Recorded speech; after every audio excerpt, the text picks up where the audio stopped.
Hello dear student, तुमच्यासाठी घेऊन आले बोर्डने सुचवलेला तिसरा पेपर. परंतु हाच पेपर येईल असं अजिबात सांगता येत नाही. 100% कुणीही खात्री देऊ शकत नाही. हा फक्त एक गेस पेपर आहे, हा एक अंदाज आहे, हे लक्षात घ्या. बोर्डसुद्धा स्वतःची क्वेश्चन बँक प्रोव्हाइड करतं, परंतु त्यातसुद्धा अशाच प्रकारचा स्पष्ट उल्लेख असतो. याची सर्व विद्यार्थ्यांनी नोंद घ्यावी आणि या गेस्ट पेपरमधून अभ्यास व्यवस्थितरित्या करून जावा. हा एक अंदाज आहे, परंतु याचा तुम्हाला 100% नाही 200% फायदा मात्र नक्कीच होणार आहे उद्याच्या पेपरसाठी.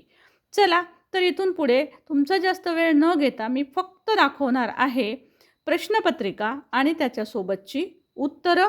काही मिनिटांमध्ये तुमच्याकडे हा पेपर उत्तरांसहित असणार आहे. अभ्यास जरूर करून जा. All the best for your tomorrow's exam. चला तर आता पाहूया पेपर. क्वेश्चन 1 लँग्वेज स्टडी पासून.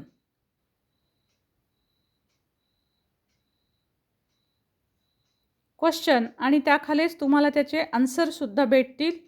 यातून अभ्यास जरूर करून जा. चॅनल सबस्क्राईब करून ठेवा, कारण उद्याला आपण पेपर झाल्याच्या नंतर लाईव्ह क्लास घेणार आहोत, ज्यामध्ये उत्तरांच्या बाबत जर तुमच्या काही शंका असतील तर त्या तुम्हाला मी एक्सप्लेन करेल. त्याचबरोबर पूर्ण उत्तरपत्रिका देईल. विश्वसनीय उत्तरपत्रिकेसाठी चॅनल आत्ताच सबस्क्राईब करून ठेवा.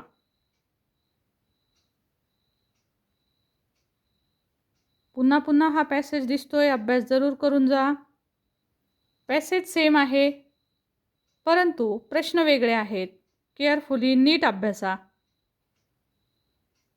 क्वेश्चन बी टेक्स्चुअल दुसरा पॅसेज. कैलास सत्यार्थी यांच्यावरील इतर प्रश्न. Personal response. What does honourable Kailash Satyarthi suggest us to do. Kailash Satyarthi काय आपल्याला सुचवतात, काय करायला पाहिजे ते सुचवतात, ते सांगायचं आहे.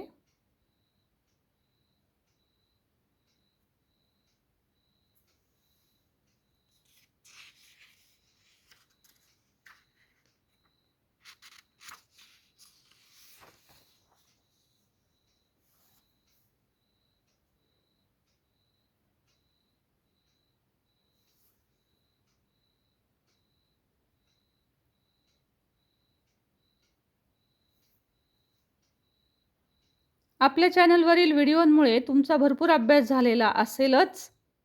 जर आपले व्हिडिओज तुमच्यासाठी उपयुक्त ठरले असतील तर किती टक्के प्रमाणात तुम्हाला व्हिडिओ आपले युजफुल ठरले ते मला जरूर कमेंट बॉक्समध्ये पाठवा. 50% युजफुल झाले असतील तर 50% लिहा, 80% लिहा, 90 लिहा, 100% लिहा. सो किती तुम्हाला आपल्या व्हिडिओचा फायदा झाला ते जरूर कमेंट बॉक्समध्ये लिहून पाठवा.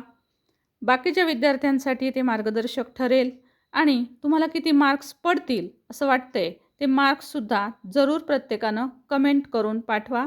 हा तुमचा गेस असेल.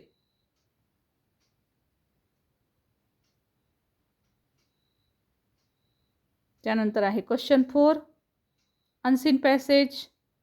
पिकॉकचा अनसीन पॅसेज पुन्हा एकदा आलेला आहे पहा. चांगल्या पद्धतीने याचा अभ्यास करून जा. Letter writing. Health is wealth यावर पत्र आलेलं आहे, फ्रेंडला लिहायचं आहे. आन्सर पहा. पॅरेग्राफ या पद्धतीनं पाडले पाहिजेत.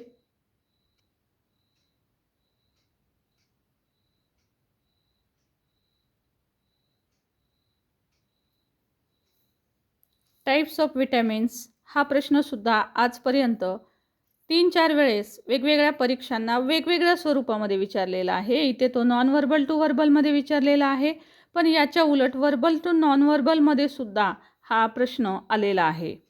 So important. Dos and don'ts. Important verbal to non व्हर्बलचे जे 5 टॉपिक दिलेत त्यात पण मी या स्वरूपाचा एक प्रश्न दाखवलेला आहे.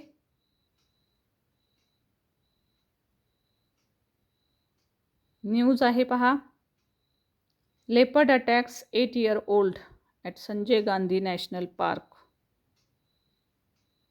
सो स्टुडंट, आशा करते की तुम्हाला हा पेपर खूप उपयुक्त ठरेल. सो जरूर अभ्यास करून जा. परंतु पेपर हाच येईल असा अजिबात नसतं, त्यामुळे इतरही अभ्यास जरूर करून जा. 5 महत्त्वाचे जे आपण टॉपिक्स दिलेले आहेत ते जरूर पाहून जा. त्यातून तुम्हाला पेपर येण्याची शक्यता जास्त असते. Thank you so much for watching. Thank you.